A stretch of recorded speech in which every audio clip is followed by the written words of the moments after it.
돌아가신 함석헌 선생의 시 그 사람을 그대는 가졌는가에 나오는 한 부분입니다. 온 세상이 다 나를 버려 마음이 외로울 때에도 저맘이야 하고 믿어지는 그 사람을 그대는 가졌는가. 이 부분을 저는 참으로 자주 되뇌입니다. 여러분은 누군가 곁에서 그야말로 저맘이야 하고 알아주는 사람이 한 사람이라도 있으십니까? 예. 한 사람이라도 있다면 우리 어렵고 힘든 삶을 살아가는데 충분한 오아시스 같은 그런 삶이 될 수 있습니다. 뭐 문제가 당장 해결되는 것은 아닐지라도 우리가 살다가 보니까 어려운 힘든 일을 만나면 그 힘든 일 그 자체보다는 그냥 아무도 내 형편을 알아주지 않고 있구나라고 하는 것이 더 서글프게 다가올 때가 많이 있거든요. 아플 때만 해도 그렇지 않습니까? 뭐 아파서 누워있는 것도 힘들지만 그래서 사실 아플 때는 누가 뭐 누구를 만나는 것도 별로 탐탁치 않긴 하지만 그러나 내가 얼마나 아픈지를 정말 아무도 알아주지 못하는 것은 좀 서글프게 느껴집니다. 우리가 뭐 또 대부분의 어머니들, 뭐 아버지들도 마찬가지죠. 가족을 위해서 얼마나 애를 씁니까? 그렇지만 그럼에도 그것을 다른 가족이 너무 당연하게 여길 때 그때는 좀 마음이 지치기도 하는 것이죠. 그래서 마음속으로는 참고 살아가고 있는데 또 거기다 대놓고 누군가가 뭐 그게 뭐 그렇게 힘들어 라고 한마디 던지면 이제 그때는 정말 마음이 무너지는 때가 살면서 우리가 많이 경험하기 때문에 그래서 정말 저맘이야 라고 여겨줄 수 있는 사람이 한 사람이 있다는 것은 참으로 복된 삶이 아닐 수 없습니다. 그런데 오늘 본문에는 정말 아무도 알아주지 않는 그러한 한 여인이 등장합니다. 하갈이죠. 애굽 여인입니다. 그리고 사레 여종이었습니다. 아브라함의 처인 사레는 하나님께서 약속의 자손을 주신다고 하셨지만 이제 시간이 흘러도 그 자손이 생기지 않자 조급한 마음이 들었죠. 그래서 결국 여종을 통해서 아이를 얻으려고 했고 하갈은 아이를 임신했습니다. 물론 그 당시는 이러한 일들은 수없이 많이 일어나는 일종의 관습이었기 때문에 사람들이 그것이 낯선 방식은 아니었지만 그러나 정작 그 일들을 행하는 사람들의 그 속마음까지 또 아무렇지도 않은 것은 아니었던 것 같습니다. 하갈이 임신한 후에 자기의 주인인 사레를 깔보기 시작했습니다. 그러자 이제 사레는 하갈을 학대했죠. 결국 너무 심한 학대에 견디지 못한 하갈이 도망쳤습니다. 근데 이 장면을 이렇게 들여다보면 묘한 생각이 좀 듭니다. 왜냐하면 아브라함은 믿음의 조상이죠. 그리고 복의 근원으로 부르심을 입은 자입니다. 그리고 사레 역시 후에는 이름이 사라로 바뀌어서 약속의 어머니라고 하는 타이틀을 얻습니다. 그런데 그 집안에서 벌어지고 있는 일들, 이 일들은 정말 누구 하나 아름다워 보이지는 않습니다. 그러니까 하나님의 약속을 기다리지도 못하고 그냥 자신의 방법대로 자신의 여종이기 때문에 그냥 임신시킨 그러한 사례. 그런가 하면 또 그 사이에서 일어나고 있는 수많은 갈등들이 있지만 그 갈등을 조정하지 못했던 아브라함. 그리고 또 임신한 뒤에는 여주인을 멸시하고 대든 하갈이죠. 그러니까 이 안에는 사람들의 욕망, 상처, 실수 뭐 이런 것들이 뒤엉켜 있습니다. 믿음의 조상이고 복의 근원인 아브라함에게도 이러한 인간사, 그러니까 별로 아름답지 못한 추한 인간사가 그대로 보이는 것이 한편으로 우리에게는 위로가 되기도 합니다. 예, 그렇죠. 왜냐하면 무엇보다도 그 뒤엉킨, 그 엉망인 그 가정사 속으로, 그 이야기 속으로 하나님께서 들어오셨다라고 하는 것이 위로가 되는 거죠. 우리 삶에도 다른 사람은 알지 못했으면 하는 그런 서글픈 이야기들이 있죠. 별로 아름답지 못한 이야기들도 있습니다. 그런데 그 이야기 속으로 하나님이 들어오신다. 그렇게 되면 사실 모든 일의 해결이 시작되는 거 아닙니까? 그러니까 이 이야기는 우리에게도 굉장한 위로와 힘을 주는 거죠.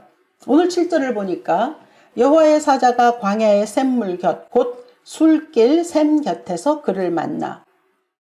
그러니까 하갈이 그 집을 도망쳐서 나왔는데 아마도 발길은 애굽으로 향하는 것이겠죠. 자기의 고향이었으니까. 그렇지만 그 길이 쉽겠습니까? 결국은 이스라엘 땅은 거의가 다 광야거든요. 그러니까 들어선 곳은 광야였습니다. 근데 얼마나 한없이 막막하고 또 서글프고 힘든 그런 여정이었겠습니까? 정말 지친 상태로 종으로 살다가 임신해서 그 광야로, 황량한 광야에 이제 주저앉아 있는 거거든요. 그런데 그곳으로 하나님께서 찾아오셨습니다. 본문 어디에도 보면은 하갈이 애타게 기도했다거나 아니면 하나님께 제단을 쌓았다거나 하는 기록은 없거든요. 그러니까 하나님 나를 살려주십시오라고 그렇게 말하기도 어려울 정도의 절망 가운데 빠져 있었을 것입니다. 그런데 그녀 앞에 하나님께서 나타나셨다라고 하는 것이 오늘 창세기 16장의 본문에서 우리가 발견할 수 있는 첫 번째 놀라운 점입니다. 우리는 보통 하나님이 우리 앞에 나타나 주신다, 하나님을 만난다 라고 할 때는 예배를 통해서 또는 기도를 통해서 또 뭔가 내가 이렇게 믿음의 징표를 보여드리면 그러면 하나님이 우리 앞에 나타나실 것이라고 그렇게 생각하죠. 예. 물론 예배, 기도 굉장히 중요합니다. 그리고 또 예배와 기도를 통해서 우리는 하나님을 만나죠. 그런데 이 오늘 본문에서 이야기해주고 있는 하갈의 이 스토리는 가장 먼저 우리에게 알려주는 것이 일하시는 하나님, 먼저 다가오시는 하나님, 우리를 찾아주시는 하나님이신 것을 보여줍니다. 그러니까 하갈을 통해서 우리가 볼 수 있는 것은 우리가 하나님을 깊게 만날 수 있는 곳이 있다라고 한다면 그것은 어쩌면 순적하고 형통한 때가 아니라 더 이상 어디로 가야 할지 모를 것 같은 그런 막막하고 답답하고 그냥 캄캄한 그런 광야 같은 그러한 때라고 하는 것을 오늘 본문은 우리에게 말씀해 주고 있습니다.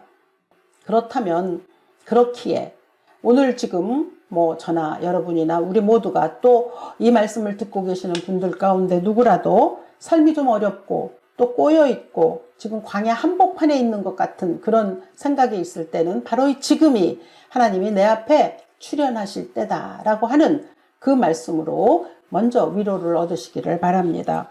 네, 하나님은 그런 때 나타나 주신다는 것이 오늘 창세기 16장이 우리에게 전하고 있는 복음이기 때문입니다. 하나님께서 나타나셔서 하갈에게 물으십니다. 사레의 여종 하갈아, 내가 어디서 왔으며 어디로 가느냐? 그러니까 이 사레 그리고 아브라함에게는 그냥 물론 하갈이라고 하는 이름이 전혀 중요하지 않죠. 여종이었으니까요.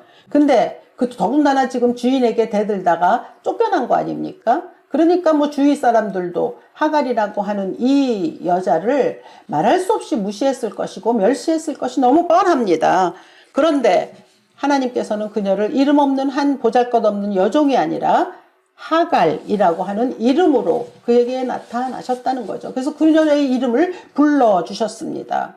그냥 하갈이라고만 하신 것이 아니라 그녀가 사레의 여종인 것을 또 분명히 말씀하십니다. 사레의 여종 하갈이라고 하셨거든요. 그러니까 이건 뭐냐면 하갈이 처하고 있는 그 현실을 하나님께서 명확히 알고 계시다라는 것을 알려주는 구절입니다. 그러니까 다시 말하면 하나님이 난 내가 누구인지도 알고 내가 어떤 자리에 처하고 있는지도 알고 있어 라고 하는 그런 거죠. 예. 그러니까 우리 보통 사회에서 또 우리가 살아가는 이 곳에서는 사람들을 대부분 역할로 부르지 않습니까? 예. 그리고 또 그 역할에 따라 또 사람들을 대하는 태도도 조금씩 달라지고 그러죠. 사람이 맡은 역할이 곧 그를 나타내는 이런 것이 사회에서는 통용이 되지만 하나님께서는 그 역할 뒤에 한 존재, 이름이 있는 한 존재에 대한 것을 더 먼저 깨닫게 하시고 그 이름을 불러주신다라고 하는 것을 우리가 발견해야 할 겁니다. 그리고 말씀하십니다. 내가 어디서 왔으며 어디로 가고 있느냐라고 하신 것이죠. 그러니까 하갈에게 너 지금 무슨 일이 있었니? 사레가 너에게 어떻게 행했니? 라고 어떤 그런 일의 경위를 물으신 것이 아니고 그냥 어디서 왔고 어디로 가느냐라고 하는 질문을 하신 거거든요. 그러니까 이건 좀 존재론적인 질문이라고도 볼 수 있습니다. 이 하갈은 자신이 사레를 피해서 도망가고 있다라고 하는 것은 얘기했죠. 나는 내 주인 사레를 피하여 도망하나이다. 그랬지만 어디로 가고 있는지는 말하지 못했습니다. 그러니까 떠나온 곳은 분명히 알고 있지만 갈 곳은 몰랐다라고 하는 건데 이 부분이 사실 우리 인생이 좀 보이기도 하는 것 같습니다. 우리는 가만히 보면 내가 어떻게 해서 여기까지 왔는지는 좀 알 때도 있고요. 그동안 무슨 일이 있어서 지금 이러한 일들이 나에게 발생했는지 이런 것도, 또 내가 지금 상처가 있다면 무엇 때문인지 뭐 이런 것도 조금씩, 뭐 완전히 다 하는 것은 아닐지라도 그래서 그런 것들에 대해서는 좀 분명히 잘 알기도 합니다. 그러나 정확하게 앞으로 가는 길에 대해서는 잘 모를 때가 있다라고 하는 거죠. 오늘 이 하갈이 말하지 않습니까? 자신의 인생의 목적지를 말한 게 아니에요. 내가 지금 어디로 갑니다를 말한 게 아니라 내 주인 사례 때문에 내가 사례를 피해서 도망합니다 라고 얘기하는 거거든요. 그러니까 상처를 준 사람을 이야기하면서 그것으로 인해서 내 인생이 지금 이러이러이러하게 되었습니다 라고 하는 것을 설명하는 건데, 이것이 이제 우리에게 시사하는 바가 많이 있다라고 하는 거죠. 그러니까 우리가 나는 어떠한 존재이고 나는 어디를 향해서 간다, 목적지를 분명히 말하고 있는 그런 당당함보다는 내가 누구 때문에 이렇게 이런 삶을 살고 있습니다라고 하는 조금은 부정적이고 또 때로는 좀 비관적인 이러한 것으로 우리 자신을 묘사할 때가 있다고 하는 거죠. 그러니까 내가 이 길이 무엇 때문에 가고 있는 것이다 라고 하는 것을 얘기하는 그런 인생이 된다면 사실 그 인생은 별로 바람직하지는 못하죠. 정말 이 하갈이 놀라운 것은 13절에 내가 어디로 가는지는 잘 모르지만 그러나 자신을 살펴보고 계시는 하나님을 알게 되었다라고 하는 고백을 한다는 것이 참으로 중요한 이 성경의 사실 핵심, 오늘 이 본문에서는 13절이 핵심이라고 볼 수 있습니다.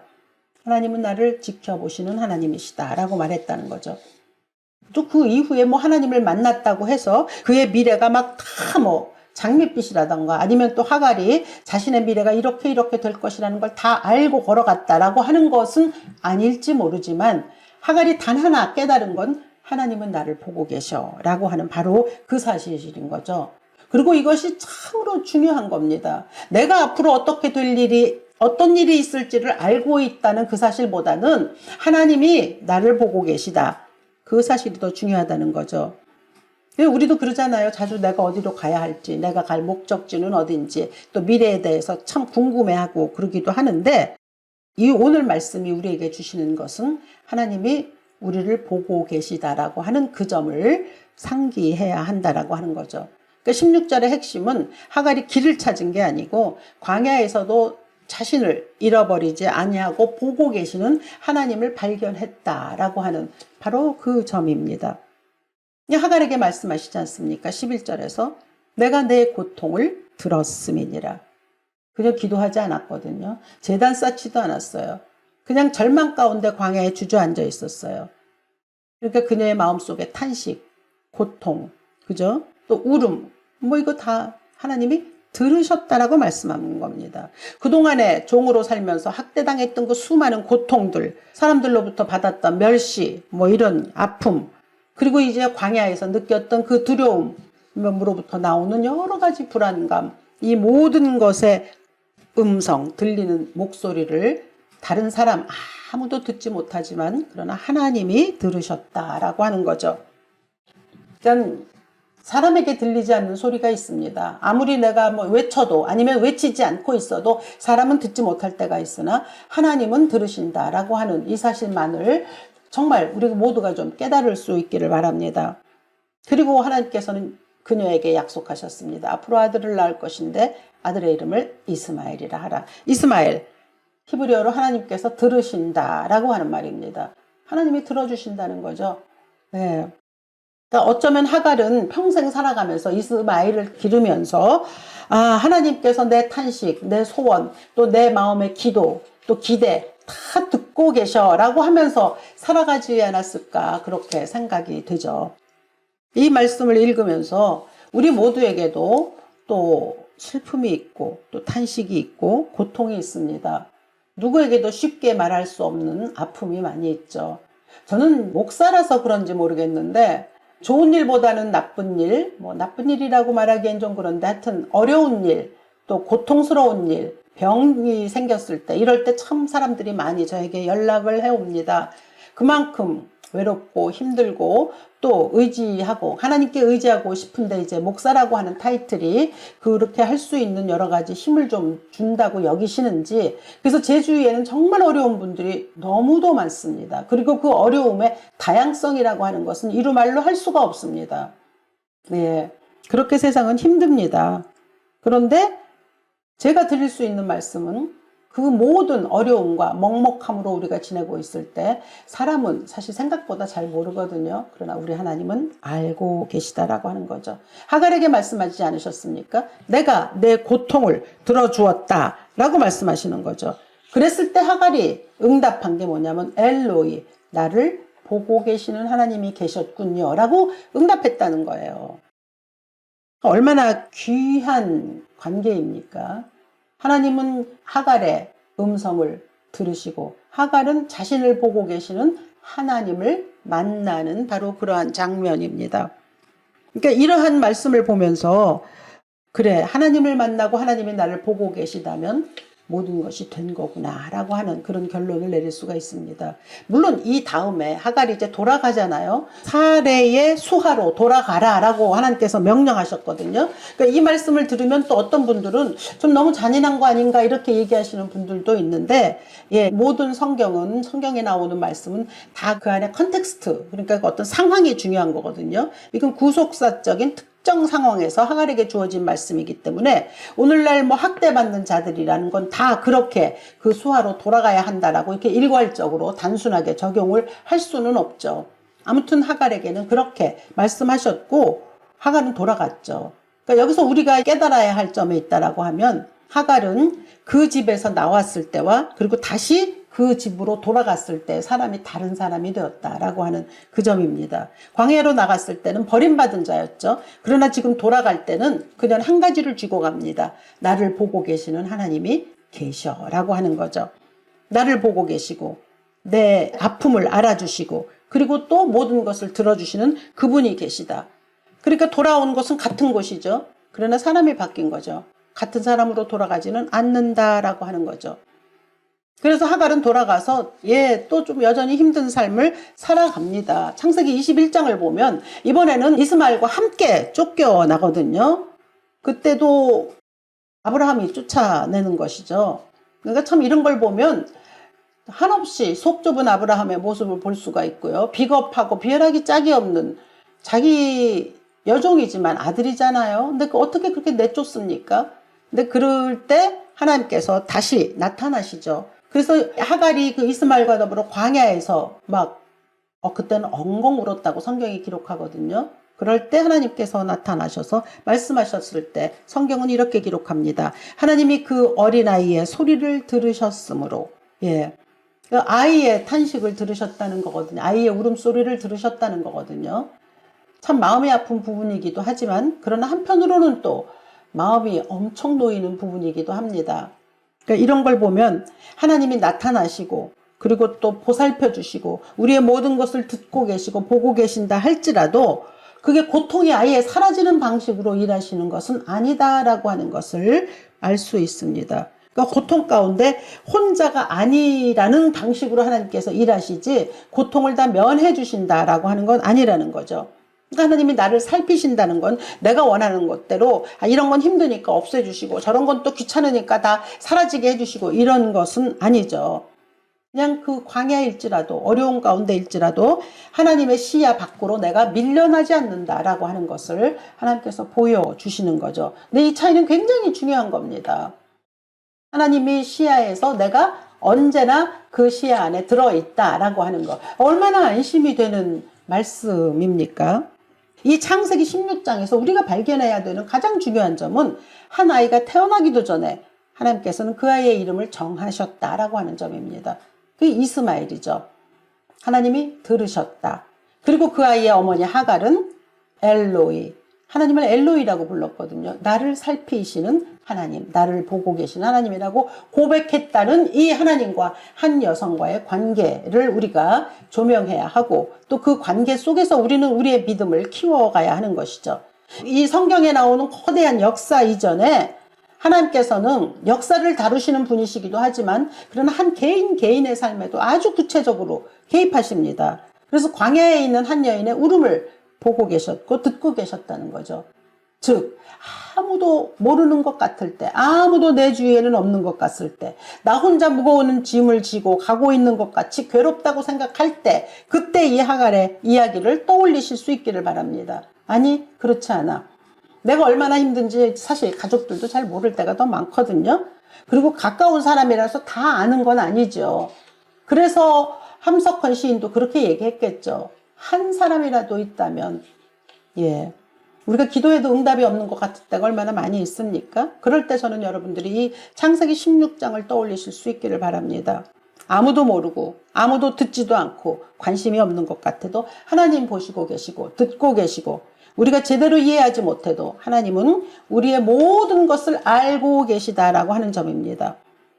그러니까 하갈이 살해의 눈을 피해서 도망했죠. 그러나 하나님의 눈은 피할 수가 없었다라고 하는 거죠. 예, 우리 역시 피곤한 상대 또는 뭐 또 마주치고 싶지 않은 상태에게서는 피할 수 있습니다. 그러나 하나님은 그 어떤 경우에도 당신의 시선을 나에게서 거두지 않는다라고 하는 거죠.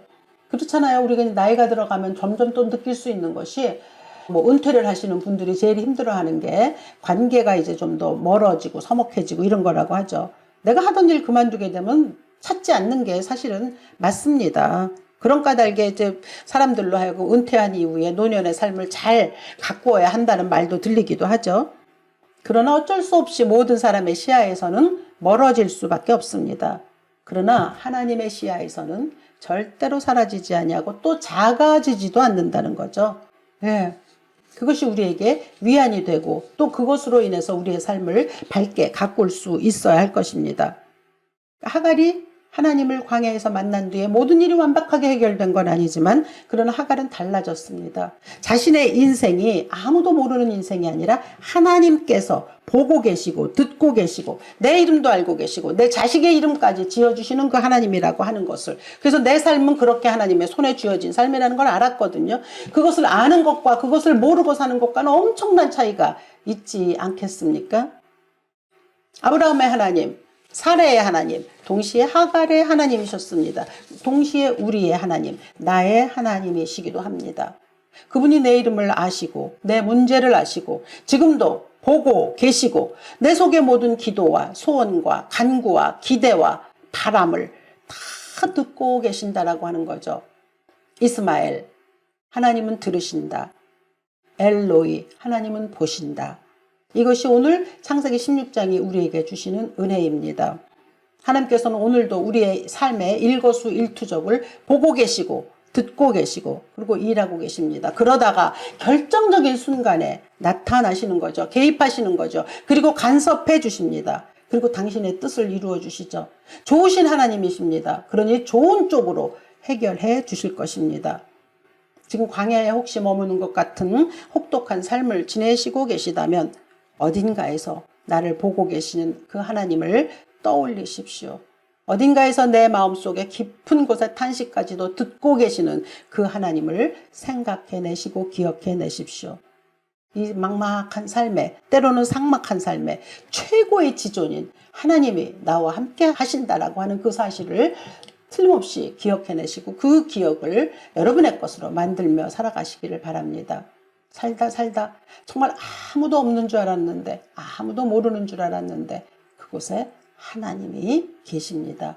그 은혜가 여러분에게 있기를 이 아침 주 예수의 이름으로 축원합니다. 살아계신 아버지, 하나님은 어디나 계시고 그리고 특별히 우리와 함께 하십니다. 아픈 자의 탄식 가운데, 고통 한가운데 처한 자의 그 슬픔과 아픔 가운데, 눈물 가운데 계십니다. 그 하나님과 오늘도 동행하기를 원합니다. 하갈은 자신의 모든 것을 보고 계신 하나님을 향하여 엘로이라고 고백했습니다. 우리에게도 그러한 고백이 있게 하시고, 하나님은 그의 아들 이스마엘을 또 하나님께서 들으셨다라고 하는 것으로 확증시켜 주심으로 그 삶이 윤택하게 하셨습니다. 우리 모두에게도 이러한 은혜가 충만하게 임할 수 있도록 축복하여 주시옵소서. 주 예수 그리스도 귀하신 이름으로 기도합니다. 아멘.